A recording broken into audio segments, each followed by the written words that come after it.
lamang ang iyong cellphone upang hindi ka kayang kalimutan o hindi ka kayang i-ignore ng inyong ex. Hello mga guys, kumusta kayo? Panibagong araw, panibagong video na naman tayo. And sa araw na ito ay isa na namang video ang aking ituturo sa inyo ng simpleng gabay o simpleng pamamaraan na makakatulong sa atin. At bago ang lahat, gusto ko lang mag-disclaimer sa mga taong hindi naniniwala at hindi gusto ang mga kagaya nitong video.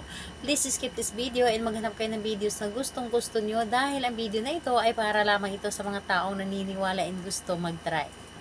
Sa lahat po ng mga nagko-comment po dito sa aking video dito sa loob ng aking channel, mag-ingat sa lahat ng mga nagre-reply sa inyo na dinadala kayo sa kanilang WhatsApp and Imo app upang makaiwas po tayo sa scam. Ngayon po ituturo ko sa inyo paano kayo hindi i-ignore ni ex or hindi kayo kayang kalimutan ni ex gamit lamang ang inyong cellphone. Yes po, gamit lamang ang inyong cellphone. And syempre, kailangan mo lamang dito ihanda yung sarili mo. Kailangan siguraduhin mo na ikaw ay isa sa naniniwala sa mga ganitong pamahiin. Kailangan na 100% ang inyong tiwala sa paggawa nito at paniniwala. And syempre, mahigit sa lahat, mag-isa ka lamang na gumawa nito at wala pong dapat na nakakaalam at hindi mo ito dapat na ipagsasabi sa kahit kanino dahil ito ay sikreto lamang. Ngayon po, kapag ready ka na, kunin mo lamang ang inyong cellphone. So, kunin mo lamang ang inyong cellphone at buksan po ninyo ang inyong gallery. Yes, gallery po dapat kung kayo ay may larawan ni target. Dapat kayo ay may larawan ni target. Kumuha kayo sa kanyang mga social media account.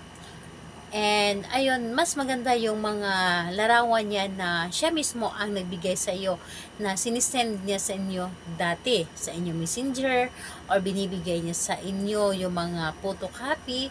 So, titigan nyo lamang yon. Titigan nyo lamang at sambitin lamang ng 3 beses yung gusto ninyong sabihin. Huwag mo nang sambitin pa ang kanyang pangalan dahil nakikita mo naman siya doon sa kanyang larawan. So, ano lamang, yung magic words lamang ang dapat nating sabihin dito. 3 ulit. Huwag nang banggitin ang pangalan at apelyido. Magic words lamang. So, yung magic words natin ay sabihin lamang natin, hindi mo ako kayang i-ignore at hindi mo ako kayang kalimutan. Again po, hindi mo ako kayang i-ignore at hindi mo ako kayang kalimutan. 3 ulit mo yan na sabihin yung magic words na yan. So, sabihin mo and kailangan na hindi lamang siya basta-basta na sinasabi mo lamang o sinasambit.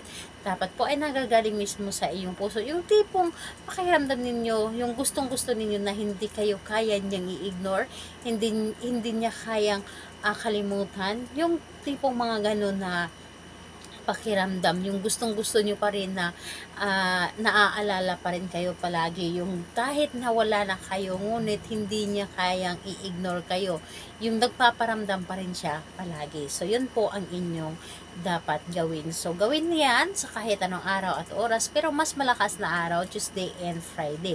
So pili lamang kayo, pero pwede naman sa ibang araw kung malakas po ang iyong energy, and mas maganda siyang gawin sa gabi or sa umaga, pagkagising ninyo sa umaga. So, pili lamang kayo.